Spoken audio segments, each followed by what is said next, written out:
And welcome to Weather and Ag in Focus on this Thursday. I was going to say Friday. It's Thursday. I'm trying to rush things here to the weekend. On this Thursday, September 18th. And temperatures outside in the low 60s. And we've got some showers on radar. And they continue to move from southeast to northwest, kind of odd direction, but that's what happens when you have low pressure down to our south. Everything rotates around that. We have some heavier showers right now from, let's say about Lisbon through about Lemoore, and then another batch of some heavier showers up towards Arthur, about to the Erie area.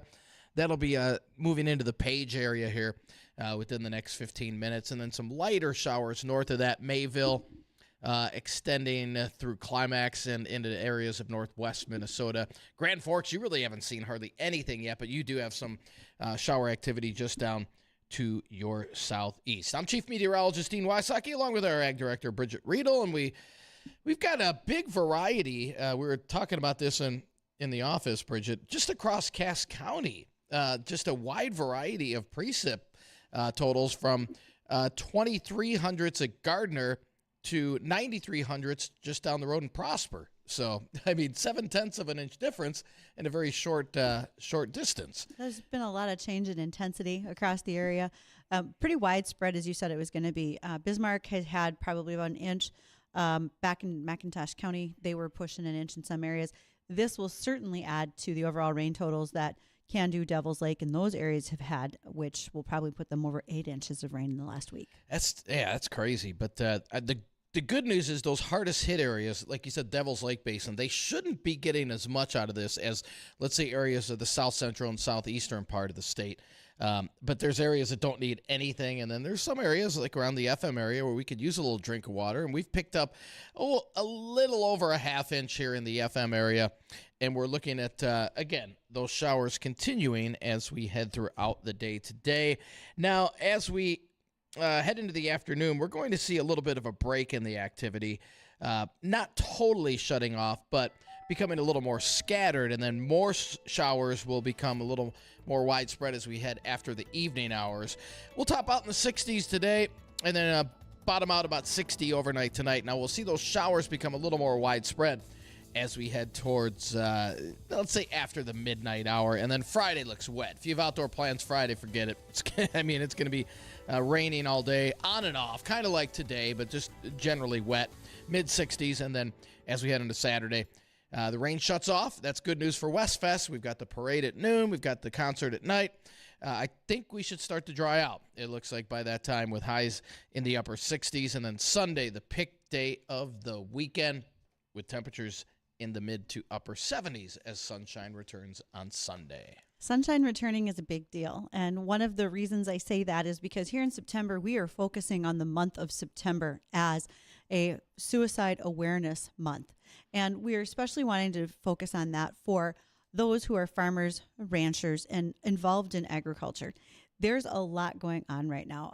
I'm asked daily about soybeans. In fact, worked out great that we're going to have Stu Letcher. He is with the North Dakota Grain Dealers Association, joined me on Monday to have a discussion about soybeans basis, what's been going on, rumors and contract rumors in the marketplace, et cetera.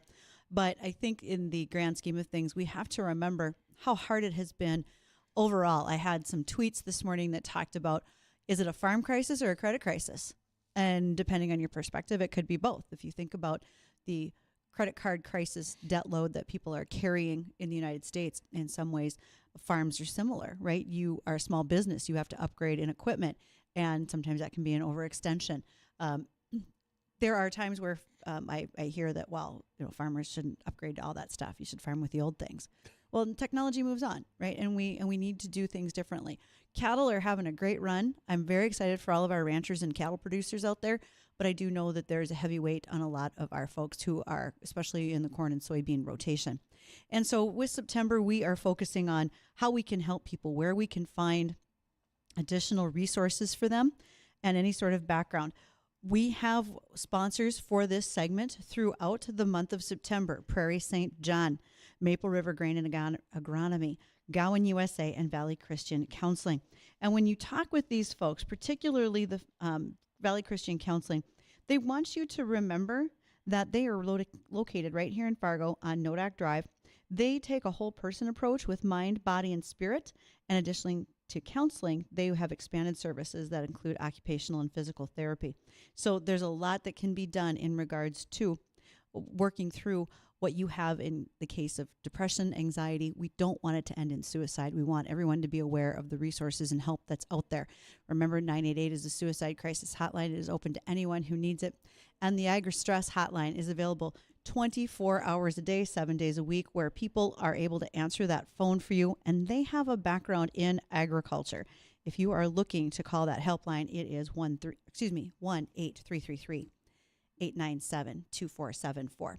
We do have one of our sponsors joining us today, Alex Richards, and we are holding for him. Once we get Alex on, we'll have a chance to visit with him and talk further about some of the things that they see over at Maple River Grain and what we can do with them as a sponsor as well. Plus, they're pretty heavily involved in this soybean market. He might have some comments about that. Meanwhile, in the headlines, we have the North Dakota is how avian flu is back, right? With the migratory birds. Oh. We know that those are going to be bringing with them avian flu, the very contagious variety. In Dickey County, we have a turkey farm that now has the virus confirmed. We also have it in South Dakota. I believe it was Falk County. There were 55,000 birds, turkeys there that had to be eliminated because of the virus. And we see less situations of infestation or less cases of infestation because folks have increased their biosecurity. Things are going so much better. And we are still making sure that, especially when we don't have the migratory birds right here, right? That's happening now. They're coming through with their flight pattern. And so we're upping the biosecurity. When we don't have those birds around, whether it's geese, ducks, etc., we have less chance of infestations and of the virus spreading. We've just gotten better at it too. And it's sad news to hear that we have to eliminate 55,000 turkeys because we're coming up on Thanksgiving. We don't want to lose those birds. We want to keep them handy whenever we can, right? So that makes sense. That's dinner. That is dinner. So the bird flu is indeed back, which is unfortunate. Cass County Farm Bureau, we want to remind you that they are sponsoring our Weather and Ag Assistant Ag Director. In fact, next Thursday will be our time with our next Assistant Ag Director. That student will be joining us here in studio as we are on air. One of the 3 pillars that Cass County Farm Bureau does is ag education. And when it comes to that education, we want to make sure that we highlight the things that students can do, whether it's scholarships, whether it's Cass County supporting the Ag Education Center at the fairgrounds, 4-H awards, and so much more. And they are going to sponsor our ag intern that'll be here next week. So thank you to Cass County Farm Bureau for doing that. Additionally, we want to pick up the livestock markets from the American Ag Network. When we return from there, hopefully we'll have a chance to visit with Alex Richards. He's with Maple River Grain and Agronomy. And again, that'll be a highlight and focus for us this month as we get through September, Suicide Awareness Month. And Alex is going to visit with us what's going on at Maple River and then also the support that they provide for their farmers and their mental health. And we will do that when we return.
Thank you so much for joining us here on Weather and Ag in Focus. And again, we are coming to you from the Coral Laundromat studio because farming is dirty. There's no way around it. And things are going to get messy with harvest. You know, if you are looking at bringing cattle home soon, you might be weaning and you're going to take horses out. Perhaps you want to get some saddle blankets washed after trail rides. Well, go right ahead and haul them into the Coral Laundromat. It is over there on 3620 Veterans Boulevard. You can get those things washed up nice and tidy, whether it's with self-serve or drop off at the drive-up window.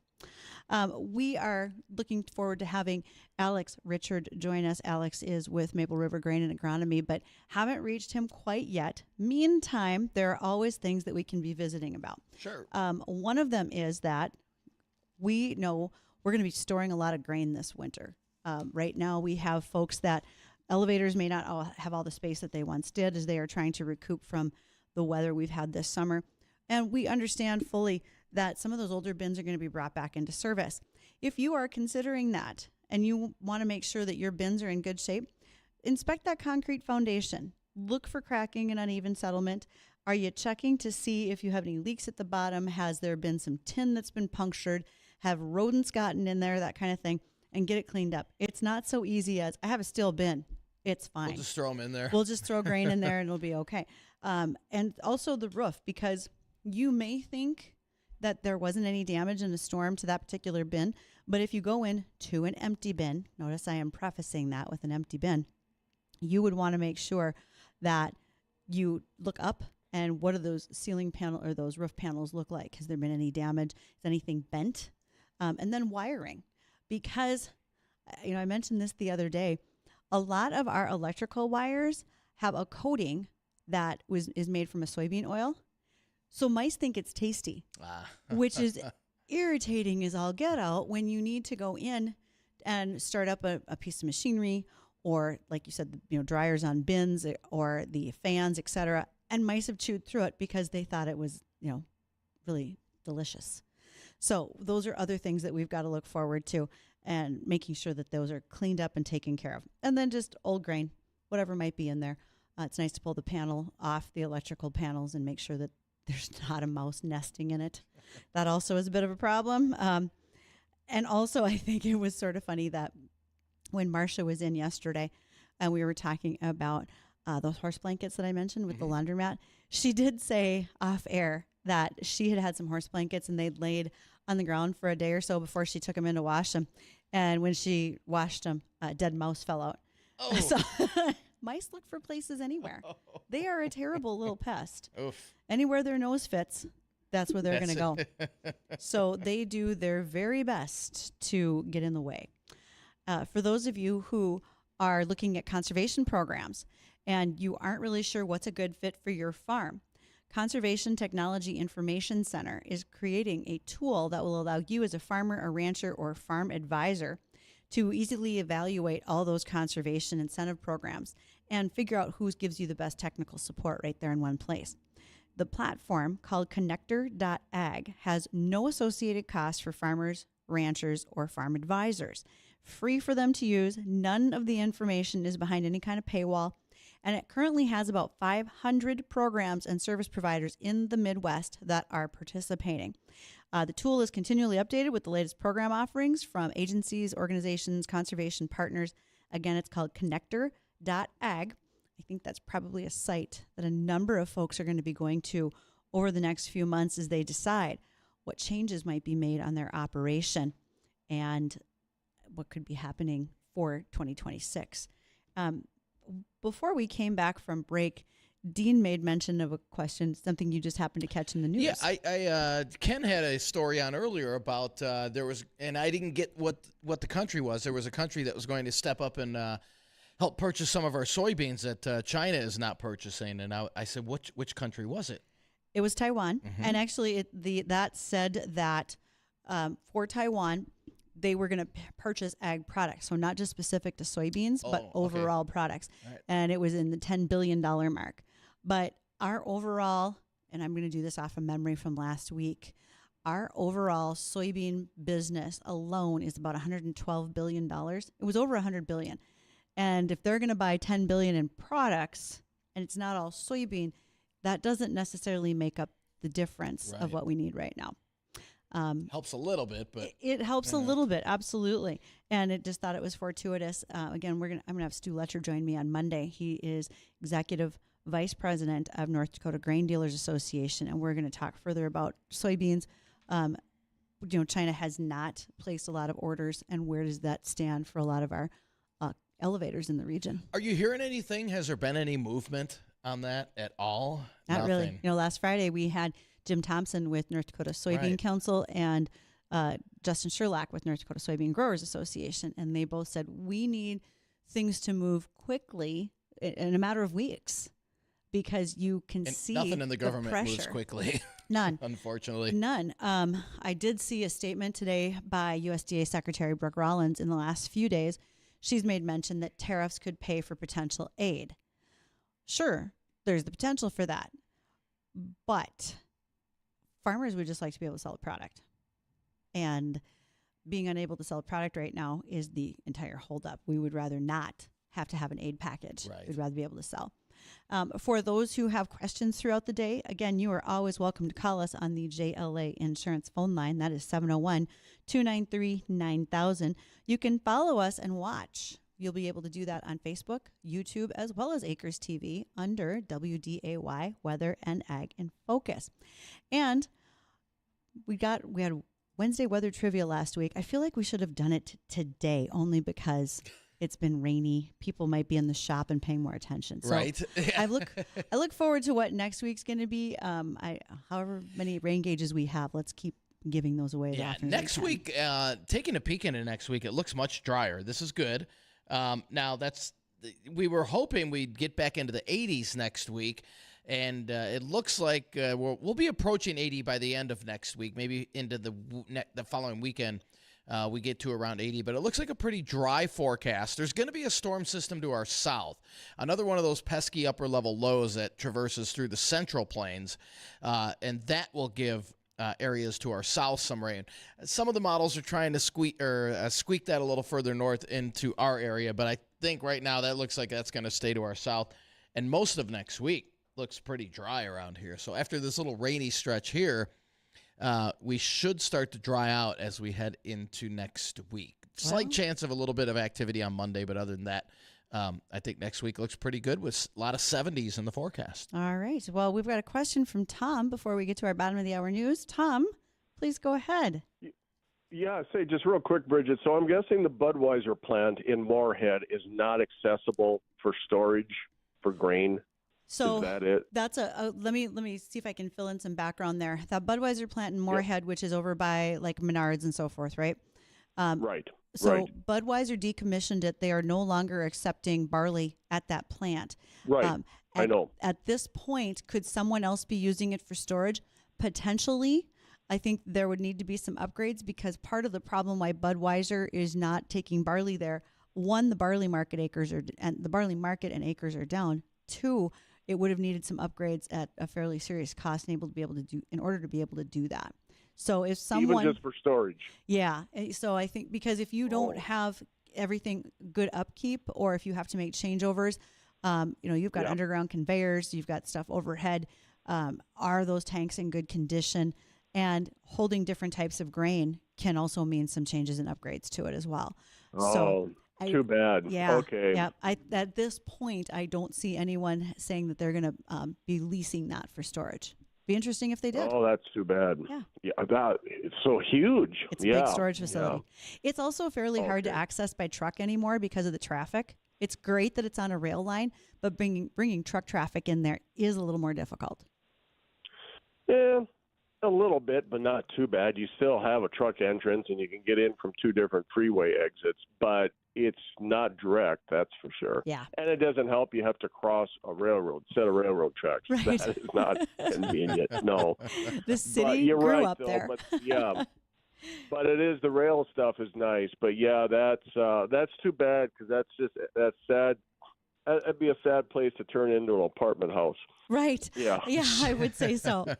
Tom, thank you so much for listening. Okay. Tom took advantage of using the JLA Insurance phone line at 701-293-9000. You can too. When we return with our guest today, we're going to be joined by Heather Venega. She has a new farm transition book called The Bible, the Barn, and the Back 40. We'll be right back.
Thanks for sticking with us. It's a great day here at Weather and Ag in Focus. And to those sponsors who were a big part of our Here We Grow project this year as we were custom farming 20 acres of wheat, Progressive Ag, your risk management specialist, and Vision Ford. I got to spend some very quality time down at Vision Ford in Wahpeton. Hope you do too, especially if you're thinking about trading out vehicles or you need a reliable college car. It's time to go down and see Ward at Vision Ford. Now, our guest joining us today is Heather Venega. Heather is from South Dakota. She just wrote a book, and Heather is very good at farm transition planning, etc. Her book is called The Bible, the Barn, and the Back 40. Heather, why write a book if you just see people on a daily basis? What's the change here? Fantastic question. I love it. The more information I can get to farm families, the more I can help them. And so this is my second book. And I wrote this just because it's one more way to get that information in the hands of the people that need it. So, yeah. All right, let's talk about that book. What are you focusing on? Where does it start? Because do we start with the Bible and work our way to the back 40, or what's the transition through the book? Right. Yeah. Yeah. I felt super called to write this book. It goes through the transition process. So that's the base of it. And that pulls in Bible verses that help families find inspiration to get through the situation. And so the beginning talks about just taking action and how important it is to take action with your farm succession planning and why people delay, and gives inspiration out of the Bible on how to take action and what to do if you're struggling with that. And then it goes through the process of building a team, and it gives solutions on things like fair and equal and those things that we run into that we just don't know what to do with. So it is a deep topic, and I feel like giving people a book really gives them a chance to sink in and think about things. So, yeah. And Heather, how much stress are families under nowadays? I mean, has it gotten worse? Oh, I think it's interesting. I would say the majority, like if I had to guess, about 75% of the calls I receive come from that generation where the parents still own the land. And so they're maybe in their 40s or 50s, they're at home with mom and dad farming, and mom and dad are not taking action. And so that's really stressful. And it's stressful to be in that situation. I think the generation my age, they understand farm succession planning. We have a phone in our hand almost all the time. We can Google things, we can learn things. The older generation hasn't always done that. They aren't as aware of what you need to do and what options there are. And so, yeah, I mean, it's a lot of pressure. And it causes family issues, and it causes farm issues. And farm succession planning really is the time when that farm meets the family. It's all together, right? Like they're both very, very important. And we can sometimes manage one and then manage the other and do okay. But with farm succession planning, you have to absolutely honor both of them. And I think that that's what makes it hard for people to get started. Yeah. What's your opinion on why do you think they're shy about the transition planning, if you will? Is it the younger generation that's shying away from that? Definitely the older generation. I think the younger we get with it, the more progressive we are. It's definitely mom and dad are in their 70s or 80s, and they just don't know what to do. You would be surprised how many families come in and they're 80 years old and haven't done anything with it. And that's the really, really hard part of it. And so it's the older generation stepping up and taking action. I think it's because it's confusing for them. They don't know what to do. There's so much stuff out there, and sorting through it's tough. It's a complicated issue. I think people sometimes think when I do my farm succession plan, I will be handing the farm over to the next generation, or I'll be retiring, or I'll be giving up control or ownership. And it really absolutely is not that way at all. It's a plan that takes place when you want it to, or when you pass away. So that's what it's there for. Okay. You made a point of saying, and I've heard this before, which I think is vital. Why fair doesn't mean equal. Because we have to understand when we're doing these things, you have the children who are farming, or whether it's nieces, nephews, whomever might be involved. Sure. Yep. Why it doesn't have to necessarily be equal. Can you talk a little bit about that, Heather? Yeah, boy, that's the one topic I think when families say, oh, I don't have an answer, and they just shut down, right? And they don't take action. And so if we can sort through that, have honest, open conversations about it, give people real solutions, they can get through it. So fair and equal. if we have a farm and pretend we were lucky enough to have a son come home to farm like we are, right? And so we have that next generation coming home to farm. They're the next generation is going to keep the farm going. They're working there full time. They're not having a job in town and getting a 401k. They are 100% on that farm working. And if mom and dad pass away and they split that farm three ways, maybe there's 3 kids or 4 kids or whatever, to continue farming isn't going to happen. There's no way you can split a farm up and piecemeal it out and continue farming. It just is not realistic. And we don't expect that of any other business. You don't expect to have a restaurant split up when mom and dad pass away. No, it's passed on to one child to run, right? Like you don't. And for some reason in farming, they think like it's got to be these equal pieces. Now, a big part of what I do is really work with families. And I understand that they want to make sure all the kids feel loved, right? And when mom comes in, it's usually mom. She's just like, I just want my kids to all feel loved, right? And it's just this awful feeling of them not feeling valued. And it isn't necessarily about the money, but it's feeling valued within the family. And let's face it, how you leave your inheritance says something. And so there is tons of solutions to that, fair and equal. There's other ways of leaving money to the non-farming children and having the farm stay whole. You just got to plan for it. And when we can make it work, there can be some real light bulb moments. And it's like, oh, like solution, right? Like we're good. We can move on. Everything else is going to fall into place.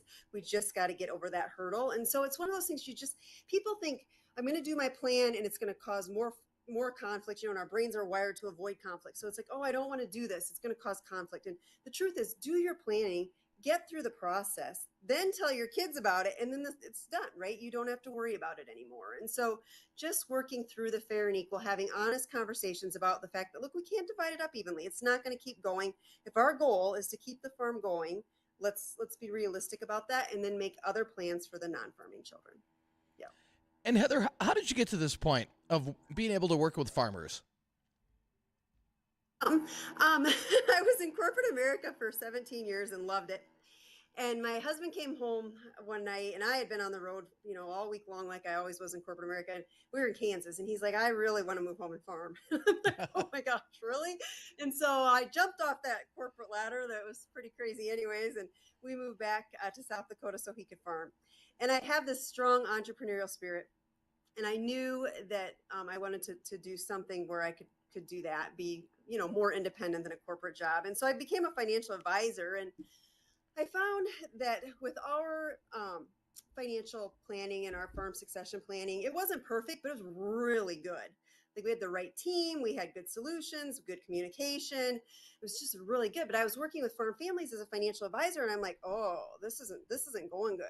And they're not getting good information, and they're falling apart, and they don't have a process. And I'm like, I got to get really good at this. Like I felt just really called to do that. And so I worked with really good attorneys, let me sit in on a ton of appointments. I've worked with farm mediators, learned everything I possibly could. And this was 12 years ago now. Learned everything I possibly could and just started specializing in farm succession planning. And I ended up doing a ton of workshops, and they're super educational in the beginning, and they've grown so much, and they're so much better now, thank goodness. And wrote one book, and now I've written a second book. And so that's really how it happened. And I specialize primarily in farm families and have for several years now. So yeah.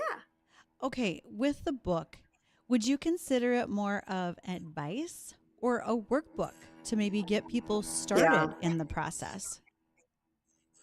Yeah, good, amazing question. Very much a hands-on workbook. And so you read it, and there's things to think about, and there's inspiration, and you can journal, and there's journal prompts. And I also took it one step further, and last week I released the online course that goes with it. So there's a digital course.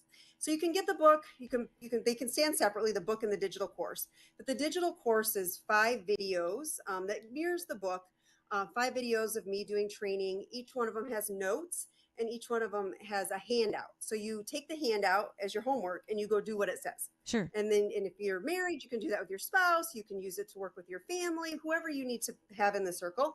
And then you go to the next module, and then you go to the next module, and there's 5 modules and then a bonus video. So I really wanted to get information in families' hands with the book that they could almost workbook it. And then I thought, you know what, let's take it another step. Let's do a digital course. So yeah.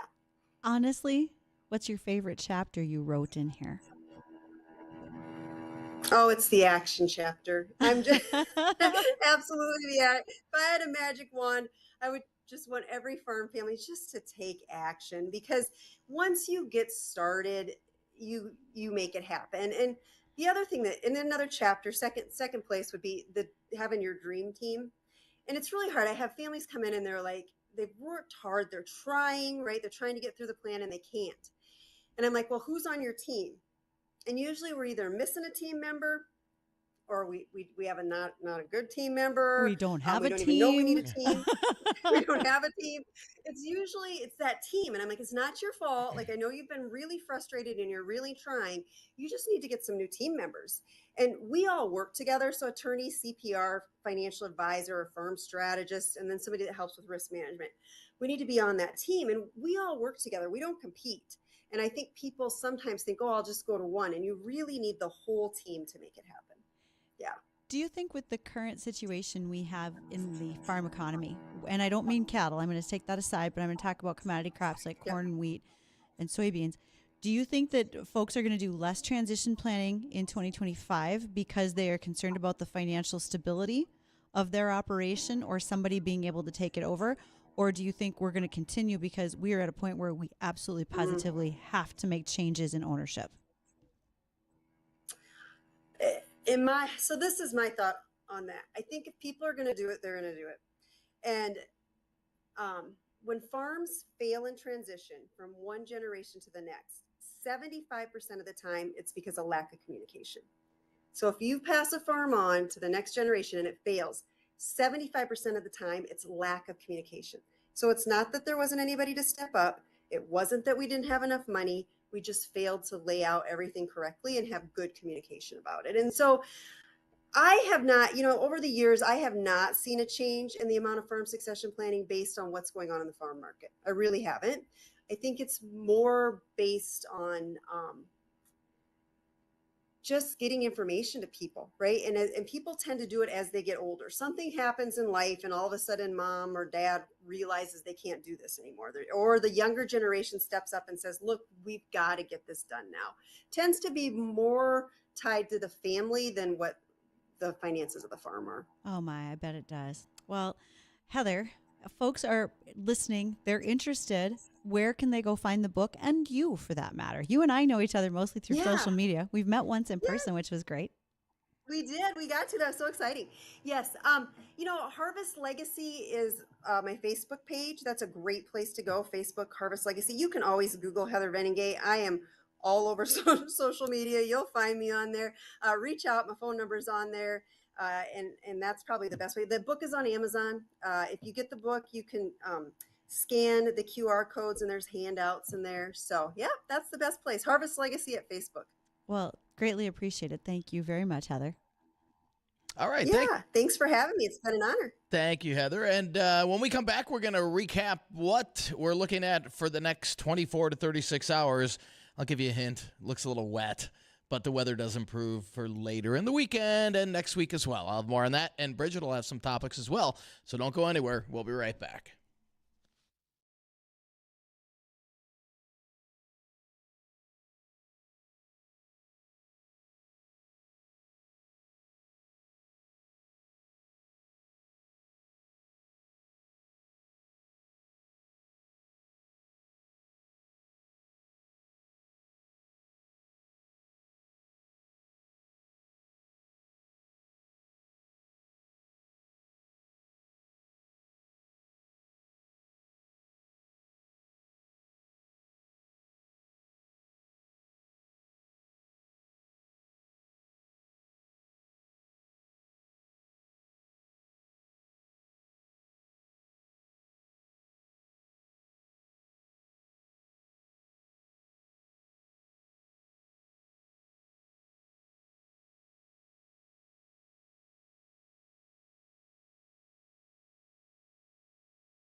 And welcome back to Weather and Ag in Focus. We're looking at some rain on radar now.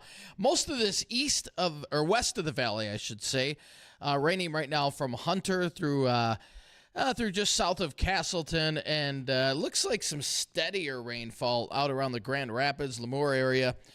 They're seeing some heavier showers, and we're going to see a break here in the FM area outside of a little bit of drizzle for the rest of the afternoon. As we head towards evening, we might see another line of showers and thunderstorms develop, but I think the more organized areas of rain, at least here in the FM area, are going to wait until the overnight hours, and especially during the day, overnight and into the Friday. That's when we start to see more steady rain. But again, we're getting some pretty good downpours out around that Grand Rapids, Lemoore area up towards Rogers. Also, as we said earlier, just now to the west of Hunter, out toward Page, some pretty heavier rainfall there. But here in the FM area, not seeing a whole lot, just a little bit of drizzle out there, and it'll probably be like that for at least the next few hours before we start to see more showers and embedded thunder showers developing as we head into the overnight. And as I said, this lasts till Friday. But the good news is we'll start to dry things out a little bit on Saturday with temps in the 60s. And then Sunday, the pick day of the weekend, with temps in the mid to upper 70s with more sunshine. And this weather is brought to you this afternoon by Progressive Ag Risk Management Specialists. So you say rain, but yes, tomorrow there's a thing. Tidal Wave Auto Spa has their 17th annual charity day. They do this every year, third Friday in September. Stop by from 11 to 5. You have the opportunity to have a free beef hot dog. Hey. SpongeBob SquarePants is planning on being there. Well, that's worth it right there. There'll be piped in country music. But here's the thing. The proceeds all go to local charities. This has been going on for over 17 years. 295 locations are participating on Friday. It might not be a great car wash day. Okay. That's okay. You're still go out and help a good cause.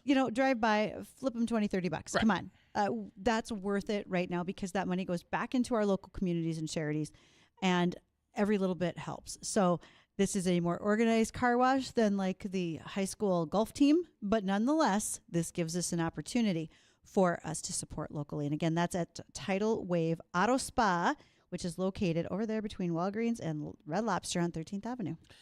And Bridgette, just getting a report in here of some street flooding and some roads closed and vehicles stranded out around the Jamestown area with the heavy rain falling out there. When you say that's in town in Jamestown? It's not. It doesn't say. It just says it's on our radar map here, okay. And there was a warning that was just issued for the Jamestown area. So okay. If you're in and around the Jamestown area, obviously be aware of flooded roadways. Plan to be around 4:35 o'clock today, so I'll let you know what it looks like. Well, careful going through there. Yeah, absolutely.